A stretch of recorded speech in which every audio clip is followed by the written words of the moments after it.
I want to come with you.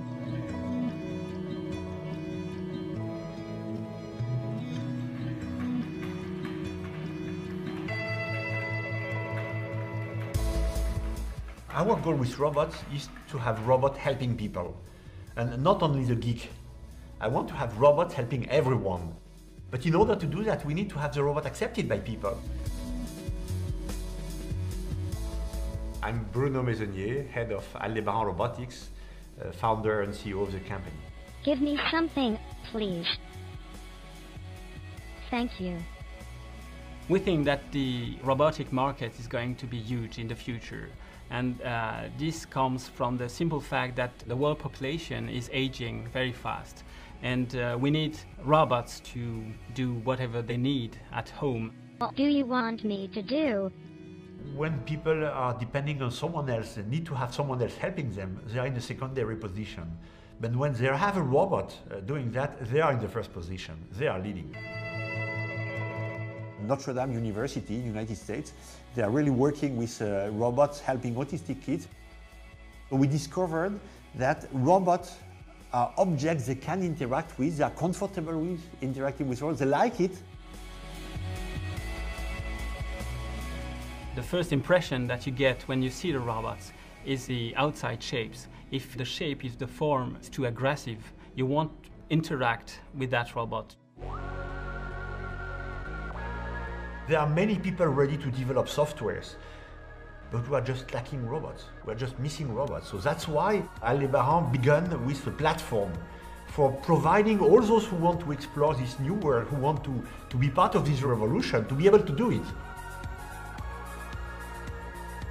I've been working for Aldebaran Robotics for 5 years as a mechanical engineer. I especially work on designing gears and integrating motors into the platforms we develop at Aldebaran. Like Ludovic, I am also a mechanical engineer. I mainly work on the shells, but also on internal parts and the structure. For each project, the process is similar. We start with sketches, essentially 2D images, that we then translate into digital data and 3D volumes using SolidWorks surfacing tools. This gives us the ability to rotate the pieces and robots in the space and to improve the design when it's not as pure as we want it to be.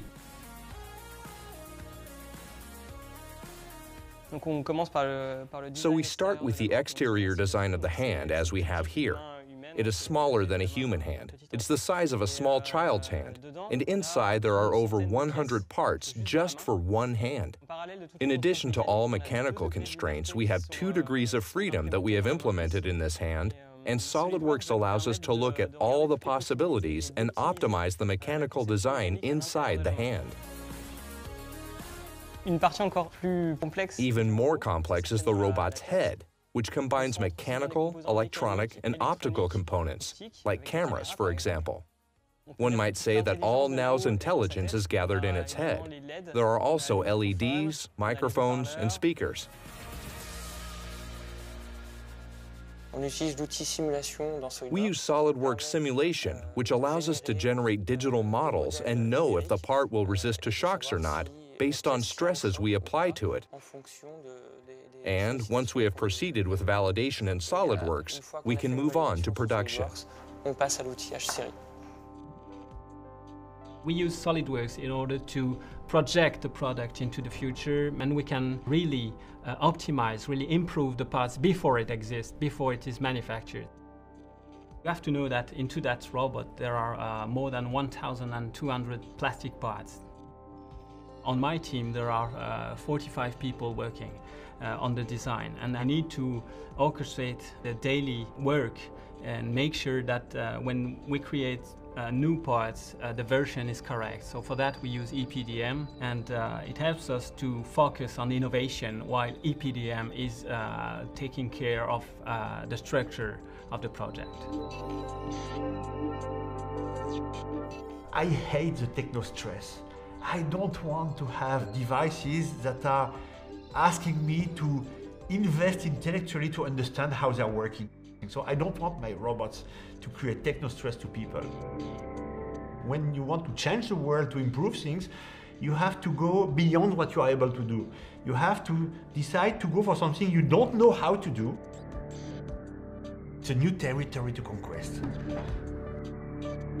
Shall we try something new today?